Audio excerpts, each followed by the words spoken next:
Hi යාළුවනේ අපි අද ලොවි අච්චාරු හදන්න තමයි හදන්නේ. මුලින්ම අපි මේ වගේ ඉදුණු ලොවි ටිකක් කඩා ගන්න ඕනි. ඊට පස්සේ අපි මිරිස් කුඩු, සීනි, ලුණු, වතුර ටිකක් ගන්න ඕනි. හරි අපි දැන් මේ ආකාරයට ඇතිලියක් ලිපේ තියා ගන්න ඕනි. අපි මේ ඇතිලියට වතුර ටිකක් මෙහෙම දා ගන්න ඕනි.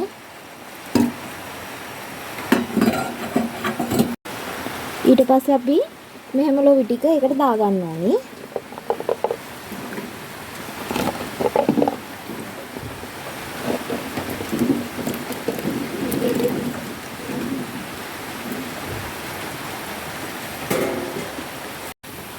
අපි මේ ලොවි ටික තැම්බීගෙන ඉද්දි මේකට මෙහෙම ලුණු සල්පයක් දා ගන්න ඕනි.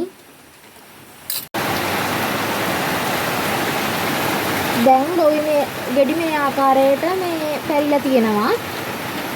එහෙම වෙද්දි අපි ලිප ඕෆ් කරලා වතුර ටික පෙරා ගන්න ඕනි. අපි දැන් තඹපු ලොවි ටික මේ විදිහට පෙරා ගන්න ඕනි.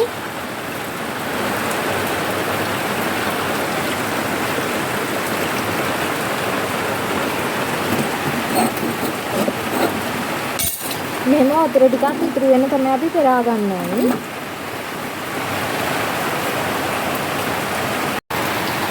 අපිට දැන් මේ විදිහට බලා ගන්න පුළුවන් මේ ලොවි ගෙඩි මෙහෙම පැරිලා තියෙන්නේ.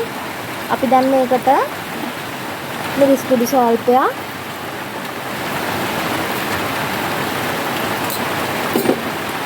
රස පදමට සීනි,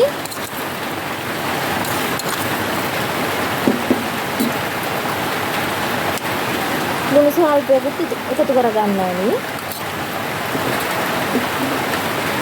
එකතු කරන් අපි මෙහෙම හොඳට කලවම් කරන්න ඕනි එක.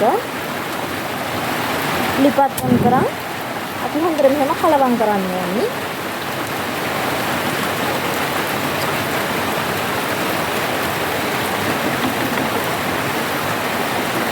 මේ අපි ඒ වගේ විනාඩි 2-3ක් තඹගත්තු අපේ ලොවි අච්චාරුව තමයි.